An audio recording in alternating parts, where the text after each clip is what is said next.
Good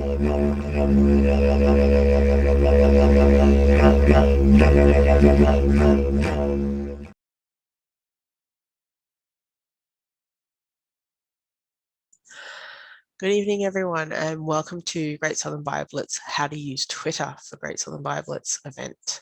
My name is Michelle Neal, aka Dragonette on iNaturalist, or Sitsai Geek on Twitter. I'd first of all like to start by acknowledging the Quandamooka people, traditional custodians of the land, waters, and seas where I stand today, and I pay my respects to elders past, present, and future. If anyone has any questions, feel free to put them in the chat and we'll see how we go and we'll talk about them as we go. First up, what is Twitter? So Twitter to me is a bit like standing in a pub, screaming your lungs out, but only some people can hear certain phrases, depending on the lulls of the music and the way people are talking. So let's imagine you're standing in a pub and you're trying to tell someone that you want to go and do something. Maybe want to get a new beer or something like that.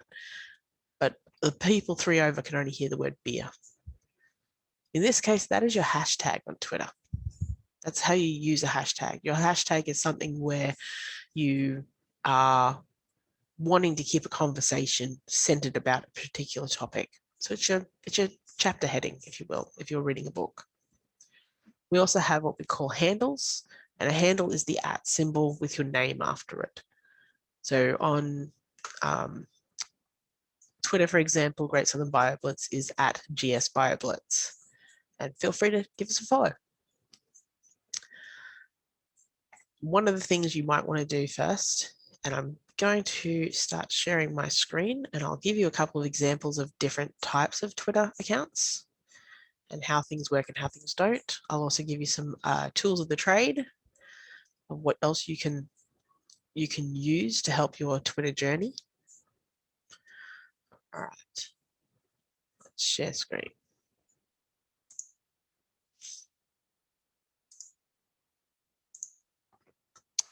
So first of all, I wanted to show everyone my profile. So this is me. If you happen to be on Twitter, come over and say hi. But in my Twitter profile, I don't have that many followers or anything like that. There's a few people I'm following, however. I'm also retweeting a lot of stuff. I'm tagging people in things. So a lot of my stuff will be citizen science related, Great Southern Bioblitz, Australian citizen science, overseas citizen science. And basically, I'm also an analytical chemist by trade. So pretty much things that I'm interested in. My bio pretty much says it all. I play sax in a big band. I cook. I'm an artist. I do my own citizen science projects, and I try and have fun on social media.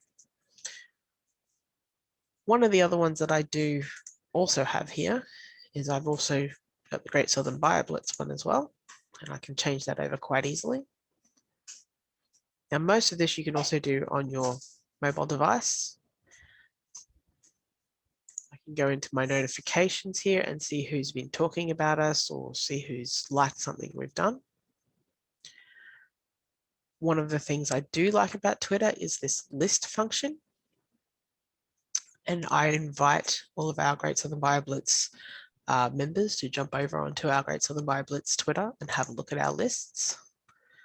In our list, we have things like biodiversity in South Australia, Australian local government areas, biodiversity in Oceania, some of our South American projects, as well as climate change, African organizations. And these are actually aimed at helping people in the Great Southern Bioblitz, organizers in particular that are on Twitter, to actually find people to tag, find people to talk to. And if you need to ask a question, these might be the people that you go to on Twitter. These might be the handles that you talk to. So if we do something, for example, like Australian local government areas, we can have the members of that one. So we're looking at the cities of Gold Coast, City of Melbourne, Holdfast Bay, Burnside, Logan City. And these are all ones that are looking at doing Great Southern Bioblitz. So that also helps us when we're making a post to try and figure out, who we're actually talking to and making sure we're tagging the right people or the right handles. Okay, before I go any further, if there's any questions, by all means, chuck them in the chat. I don't want to go too fast. So in our profile here, we have our profile picture and also a background or header picture. Now, the profile picture itself is, of course, Great Southern Bioblitz profile, and we can help you to download that if you like. There's 3 different versions of it, depending on where you are in the world. We're also looking at who runs Great Southern Bioblitz and a little bit about us as well, and our website. It's always fun to put in where you are. I've actually put in on my personal handle that I'm on Quandamooka country. On Great Southern Bioblitz, we've put in the Southern Hemisphere. All these things are pretty easy to do. You just have to hit the edit profile button up here to find out what size you need, etc. So if you're looking at something that's you need to size, say a particular pixel size or something like that, the one we use here is called Canva. Canva is a free, and it's actually Australian, website and app where you can actually do designs yourself. If you have the colors and if you already know the colors and you already know what you want, it's relatively easy to make your own. So that is something I would recommend, is Canva. Okay, back to here. One of the things you can probably notice if we haven't got a lot of followers as yet, this is something that we're growing organically. Great Southern Bioblitz doesn't actually pay to promote anything. That tends to be a bit of a spiral. You start paying to promote things, although all the particular platform wants you to do is pay. So at this stage, we are not, nor do we have the money to currently to actually boost any posts or anything like that. That might come in time, but for now, we would prefer to grow it organically, so without boosting. Okay. We'll give that, so currently Great Southern Bioblitz has 2,741 tweets. If we want to see how we're actually going though, we would go into the More section here and hit the Analytics. This is also where you could do the ads if you wanted to, newsletters, moments, topics, also a media studio where you can actually go through and edit any videos or anything like that you want to add in. But the Analytics is actually, I personally find very interesting. So if we head down to, this is usually organized by month. Let's say we did this time last year. So July last year, September, August, here we go, July. So in July this time last year, we had our top tweet earned 6,592 impressions. Now an impression is basically when people are scrolling. How many people scrolling actually saw this post? Did they stop? Did they have a little bit of a glance? Did they then keep scrolling? That's fine. We can also go down and view all the tweet activity. So this is actually for people who actually clicked or went to your profile then and had a look of who you were. So we view all tweet activity on here. It's actually showing us this year. We want last year.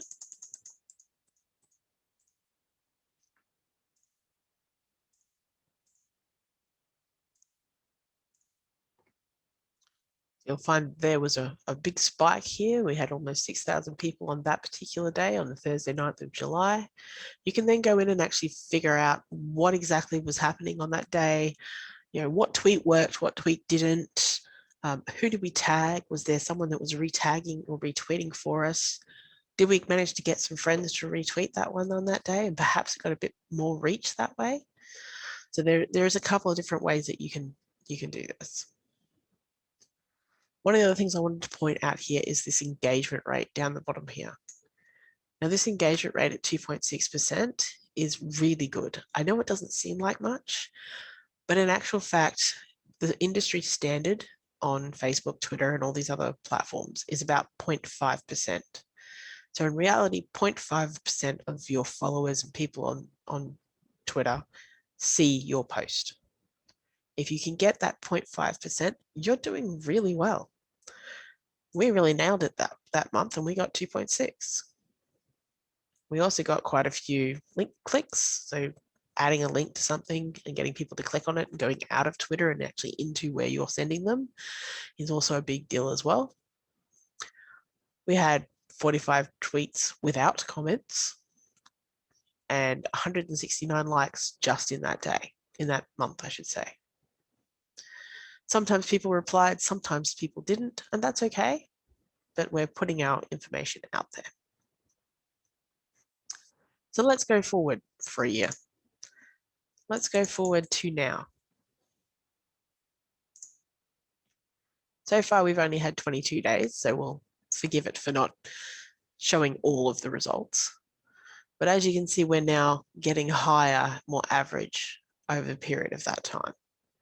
Our impressions are more like 2,500 or so per day. We're getting 51.7 thousand impressions over this 22-day period, which is pretty good. I think my record for SITSI odds is about 250,000, which is 250,000. That's pretty good too. Considering I think it was 300 million people on Twitter at the moment. So again, we can go through all of our top tweets, figure out who tweeted what and when and why it did so well.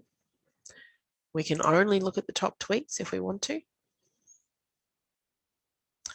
7,000 impressions on that particular day, and we can view that specific tweet activity as well. Or we think we're doing really well, and if we do want to spend the money, we could promote it. As you see over here in the engagements, we're getting above that 0.5% again. So we're still hitting well above average, which is great. 116 tweets so far, retweets without comments, but we've jumped up to 400 likes. And again, that could be because a lot of our friends and stuff are retweeting it regularly when we ask them to. It could also be that new people are coming on board, new people have found out about Great Southern Bioblitz, and they're liking that stuff as well, and they want to find out more. I'm hoping I'm not going too fast for anyone. Okay, we've also got a more section up here where you can actually look at what videos you've got too. So one of the things that really does sell in social media, not so much sell your money, but sell your cause as videos. So at the moment, we haven't got any videos on here, and that's something we're actually trying to change. We've had one there on Saturday, the 3rd of July. We haven't promoted anything either.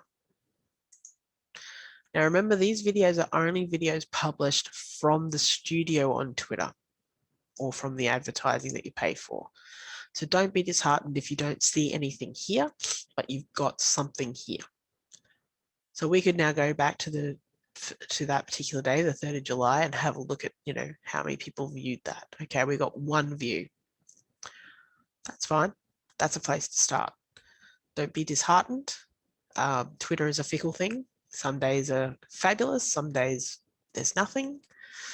No idea why. It's just the way things work. You can, though, trick sometimes the algorithms. And that algorithm is, like I said before, you can get your friends to promote things for you. Okay.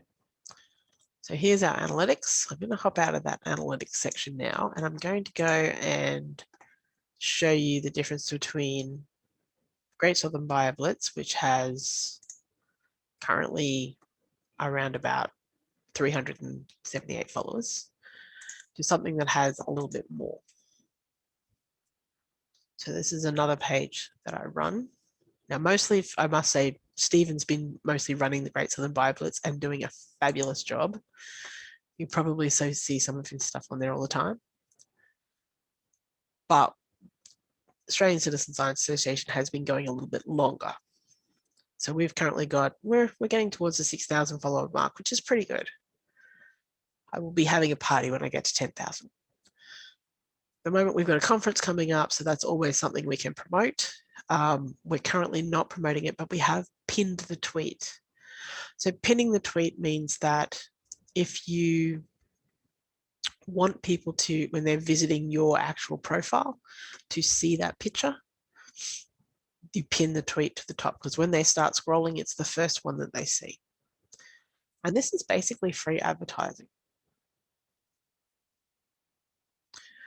We do tend to do a lot of tweets on Australian Citizen Science Association, but we also have a lot of lists as well. So if you are in Australia and you maybe can't find the list that you're looking for on Great Southern Bioblitz, feel free to jump over to CITSC and have a look at our 30-odd lists. We've got some from Africa, we've got agricultural citizen science worldwide, air quality, etc. Biologists, birds and bloggers, citizen science communicators, conferences, apps, etc., as well as marine. Probably one of our most popular one is this one here, the entomologists one, or as I've called it, the bug people of Twitter. Now we have 59 members, 59 actual handles that we follow in that, but this list itself has 1.8 thousand followers of it. So every time someone on one of these members posts in Twitter, it gets added to this list. It gets added onto this, this feed. And this 1.8 thousand followers have more of a chance of actually seeing it. So as you can see, we've got some New Zealand entomology societies and all sorts of stuff in there.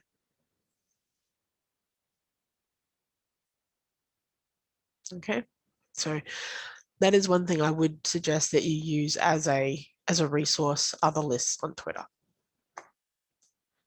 We can also message people as well. We can message people online and ask them to, you know, retweet for us, as Jesse's done to me a couple of times here, or to CITSC a couple of times. And we can also, and you've probably seen this report up the top here as well. I reported a spammer earlier. One of the things that you will get if the hashtag starts trending, or if your particular page gets popular, CITSC always get spammers when we're doing a conference or something like that. Anytime there's events such as that, or you get popular, you'll get spammers. It is the nature of the trolls, and that's okay. It's actually something in CITSC that we actually look for. We know we're doing a good job with a hashtag or a project or something if we start getting spammers using that hashtag. So don't think of it as a bad thing. Think of it as a good thing. And in particular, you can always go in and let's say you wanted to ban someone or report someone. Let's find someone random, unfortunately. You can always go up here to them and actually add, remove, follow, block, or add. That's how you actually add them to lists as well. Okay. So hashtags. Simple hashtag that a lot of people use at the moment, there's two of them mainly, is citizen science. If you were, say, an entomology group, you'd probably use entomology or hashtag bugs are fun or something like that. But we can have a look on here and we can go through and see that, you know, there's air quality people, there's a racing people, but that one's actually promoted, so ignore them. Lots of European stuff at the moment. And this guys here are actually doing a microplastic trawl. And how do you stop the jellyfish from getting done? So we can give them a boost and retweet. And we can also add them to, say, marine citizen science or debris.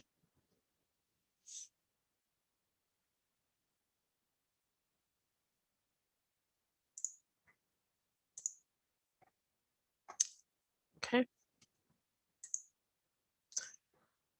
Other citizen science hashtags you can use, CitSci.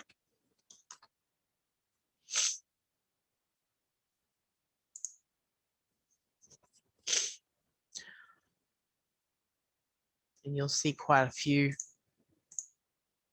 in here as well.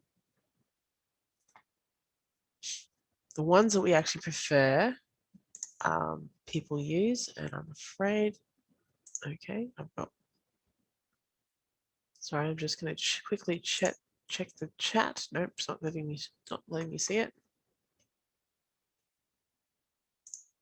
Nope, oh well. Can, at the bottom of the About Us page on Great Southern Bioblitz, we have the hashtags we can use. So if we have a look at this one, so these are our preferred hashtags.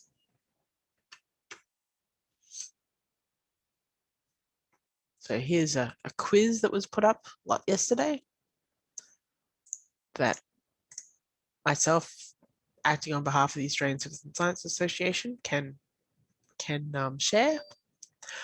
One of the things I do love about most platforms nowadays, but Twitter was one of the ones that started it, was you can actually have this translation as well, which means you can talk to people overseas. You can talk to people in Ecuador or whatever in English and have them respond in their language and then be able to translate it as well. It's not perfect, but it's still a lot better than trying to figure out the names and so forth for it. We do also have a YouTube channel, and that's something we can also link back to. So let's say if we wanted to do a tweet,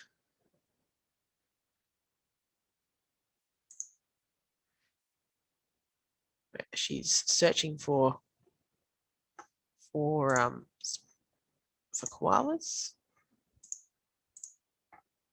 and we can say something like, oops, no, not that one. Let's do it under Great Southern Bioblitz.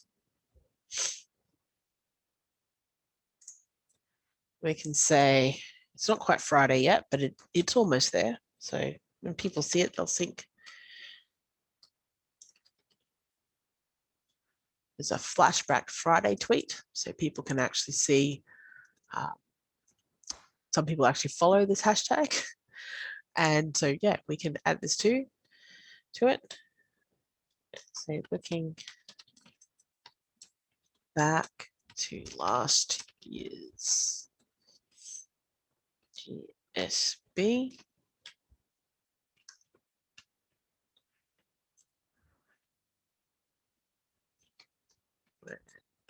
What was the person's name? Catherine Venning was searching for add the link.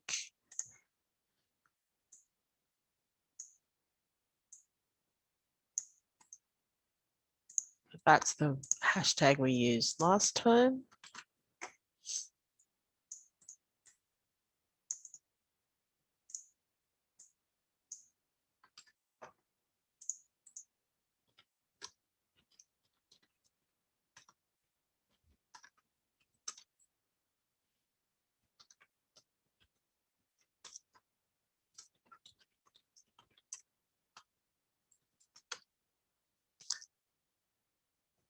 We can tweet that one, but we can also, if this was a picture instead of a video, we could actually add tags in so people could retweet.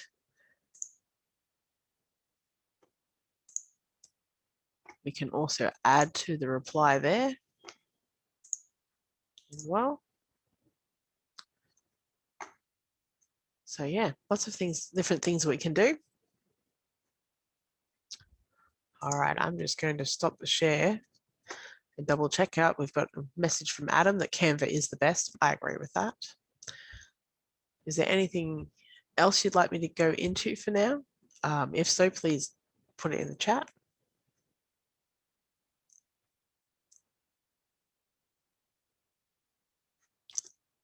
And I will keep going.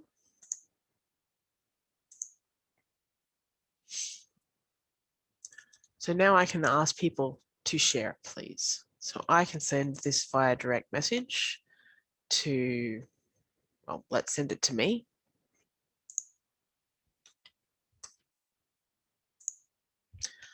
Say, please, tea tomorrow. I'll just say, please retweet.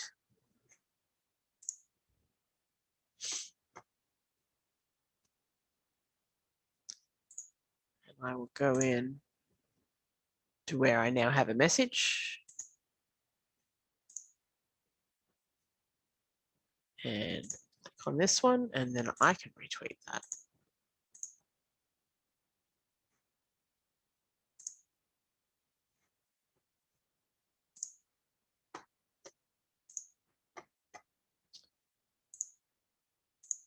So let's go back into Great Southern Bioblitz. Then I could even send that to SitsIOz, to Stephen, to everyone else as well, and say, hey, can you please retweet? And that way more people see it. It also, the algorithms behind Twitter think that more and more people are interested in it, so they will start to show it to more people as well. Okay. So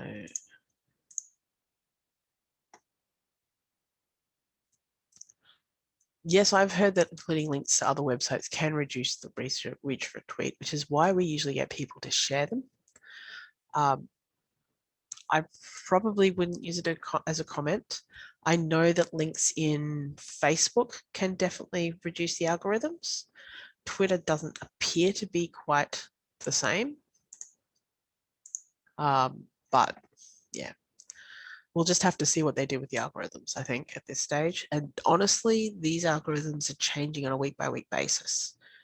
If anyone does Facebook here, you'll know that we actually tried to do one of these sessions a couple of weeks ago, and we had to call it off because Facebook had literally just changed everything. So my whole presentation had to be changed. So anyway, it's always fun. One of the things I would recommend is that you do a very quick Google search on Twitter people and Twitter handles with your local interests or your local council or something like that in your area, your we call them LGAs here, local government areas, and see if they're actually on Twitter, which they are. Well, for me. You also might want to see who these people follow as well and go into their followers and figure out which ones you might want to follow as well as part of, you know, your site, your Twitter experience too.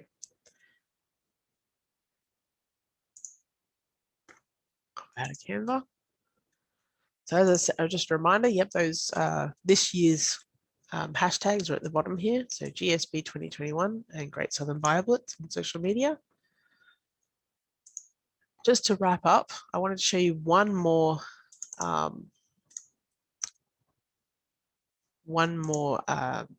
website that you might find interesting as well and helpful. I'll put it in the chat here. So one of the things we do with SitsIOz when I do this is every week I go into the citizen science or SitsI chat or hashtag and I have a look at who's talking about it. The Node Excel is run by the Social Media Research Foundation over in the US, and every few days or so they do a SitsI graph. So this graph here is a networking graph. You can do, my personal favorite is actually the interactive version of this graph. So this was only, I think, the 9th of this month. And it's only experimental, but it gives you an idea of who's trending and who's not. And is there anyone on this list that may be in your area that you should be following? Are there any hashtags that might be a good thing for you to use? SDGs is one that's been trending lately, as in the United Nations Strategic Development Goals. The graph also represents how many users who have used tweets in the requested range containing CitSci or citizen science. CitSci is the usual small ones. Okay, and you can look down and actually see who these people are and where they're from and how many followers they have. So just because I'm at the top of the list at the moment, and that's just happenstance, I looked at this the other day and went, oh, okay. But I don't have as many followers as, say, CitSci or SciStarter. But what I'm saying is must be resonating with people. So if we head up the top again, and this is where it gets fun.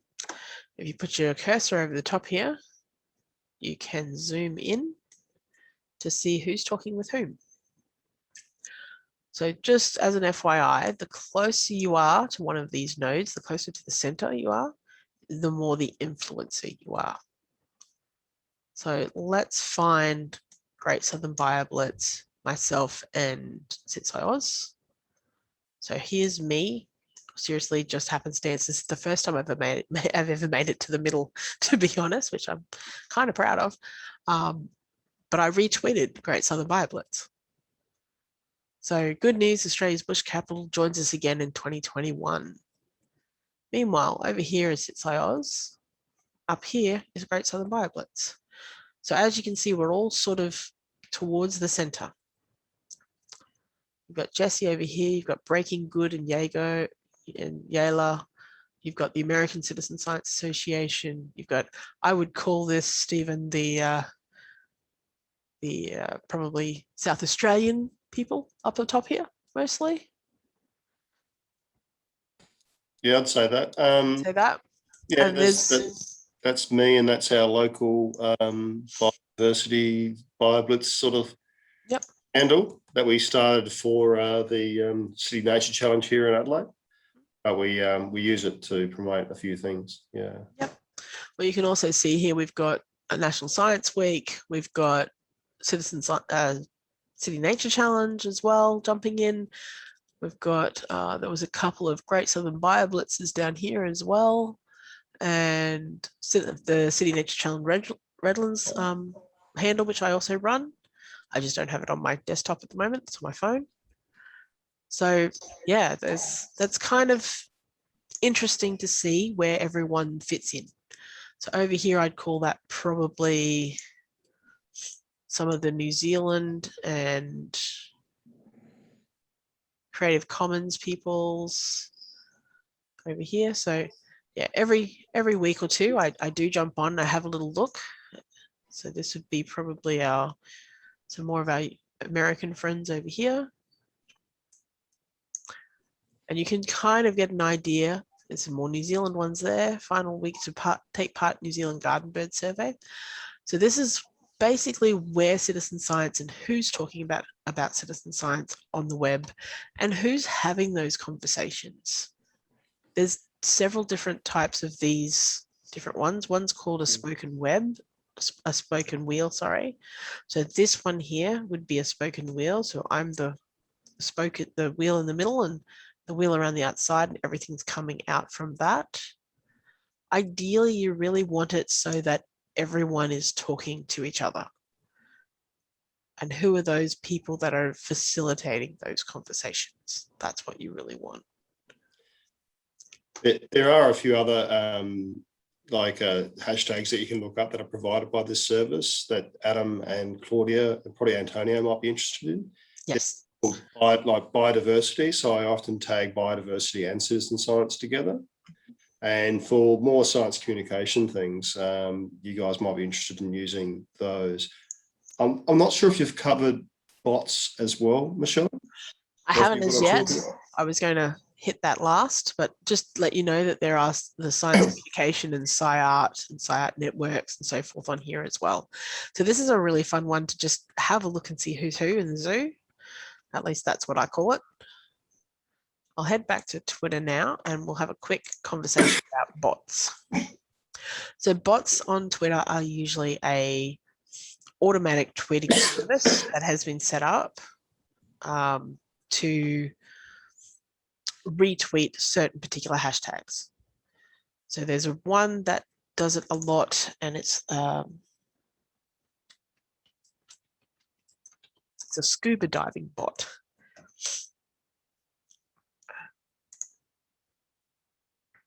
It's called DiveBot. So if you hashtag anything scuba, this particular bot will retweet it.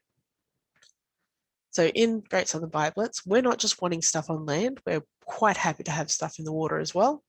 So by all means, if you've got some keen scuba divers in your area, this might be a way that you can use those scuba diver pictures and so pictures taken by scuba divers to help get people interested and help retweet your stuff.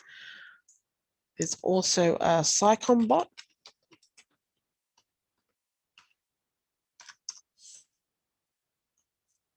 Which is literally called Science Communication Bot, SciComm bot.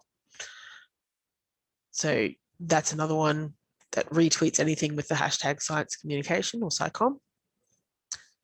There's also Earth Observation Bot, Science Bot, and yeah, heaps more. So even if you just Google bot or ecology bot, let's try ecology. There's usually a machine learning bot, ecology bot, native bee bot, anything about native bees is retweeted as well. So these are some things that you can use to help send out your message pretty much. Okay. Yes, I think Lake Burley Griffin is probably closed for algal blooms at the moment, so no scuba diving in Canberra. But I'm pretty sure you've got some SciComm there. I'm pretty sure you've got some native bees, ecology. There's quite a few things that you can use, different hashtags you can use. It's before I forget, hang on, I will just share screen again. I did forget one. So one of the things you might learn to look at is this explore button up here as well. So the explore button tells you what's trending. So if you can hit any of those, not usually, but if there's something on there that might work for you, like Canberra, for example, you could hashtag Canberra and that would be starting to help that trend happen as well. And once things are trending, more people see it. So there's unfortunately nothing a lot in here in science or ecology as the normal trendings, but sometimes you can find something that's like, oh, I could use that. I'll hashtag that. Just be careful you don't use it for evil, meaning make sure the hashtag that you're using is actually meant for what you're doing and you're not barging in on someone else's hashtag, which means something completely different.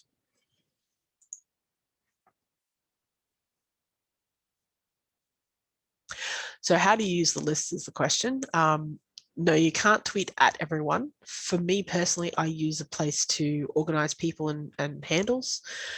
Particularly if I want to say tweet something about the ACT, I'll go to the ACT list and say, okay, who is down there that I can tag, or who is down there that would be interested in this and I can send it to later, or I know this person. Where do I know this person from? Oh, I think they're in the Canberra group. Go and have a look. So yeah, that's pretty much how I use lists. Anyone else have any other questions?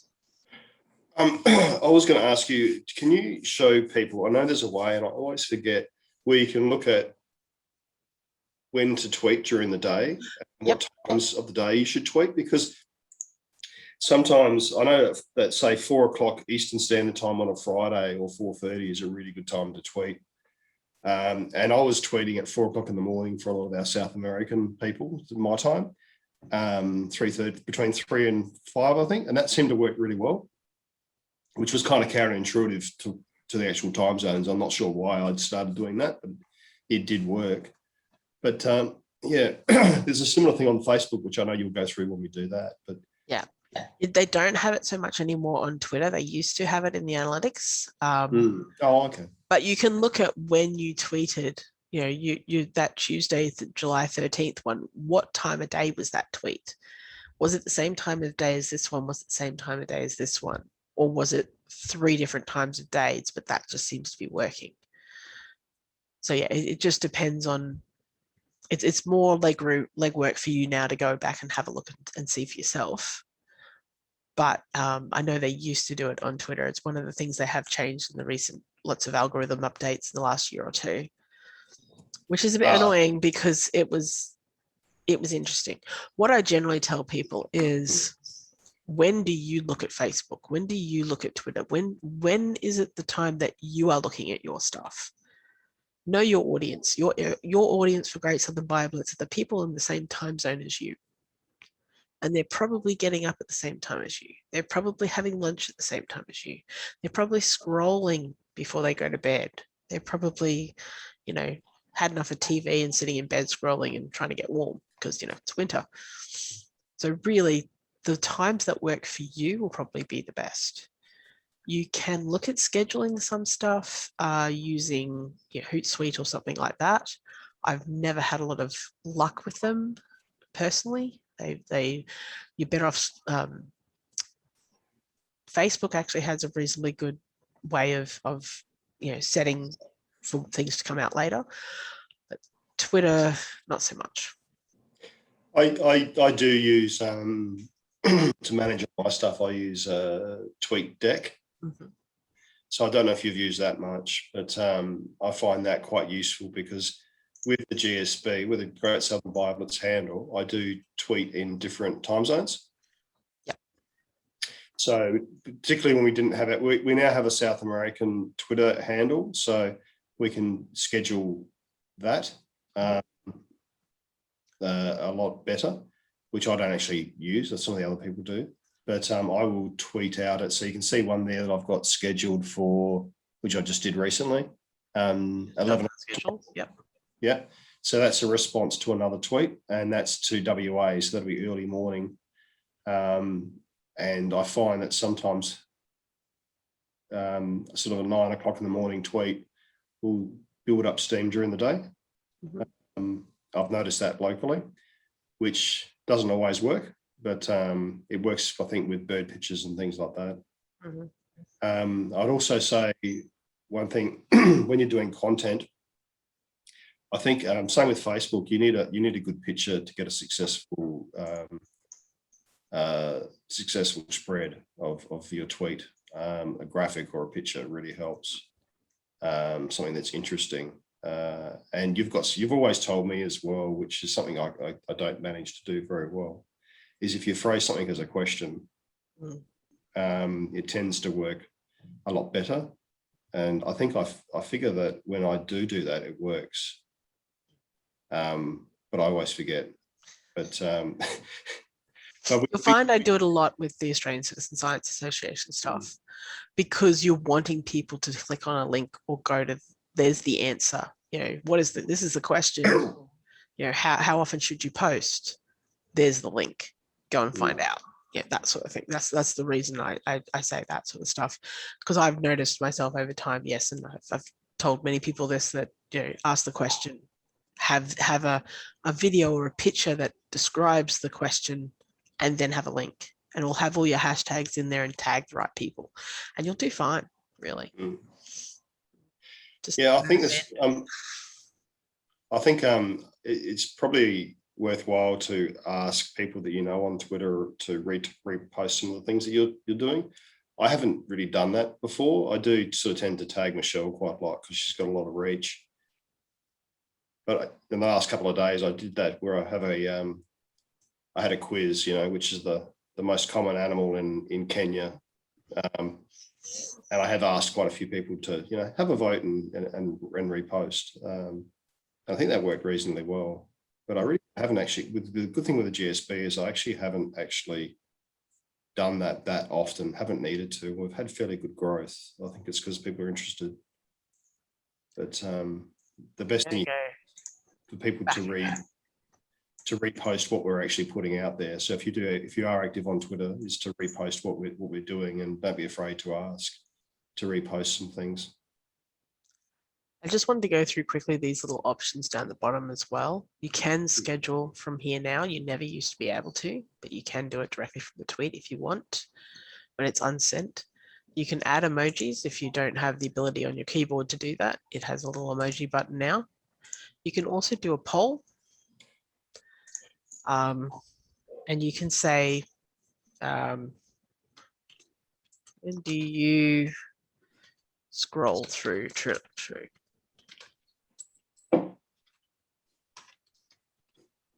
Let's just do a quick one. And we'll say something like,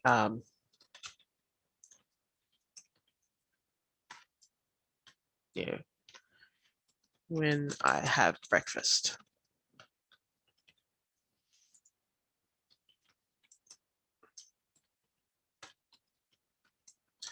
Lunch. We can add another one.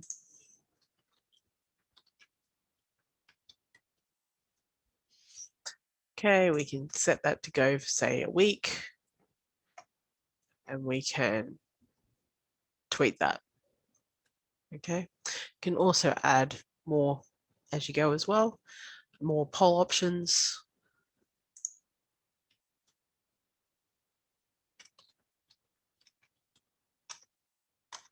Those people who don't get on very often.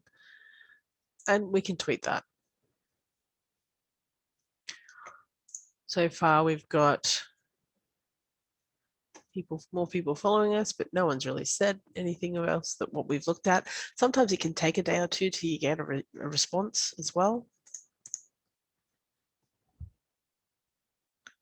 Next time a poll for the Kenya kind of question would be great.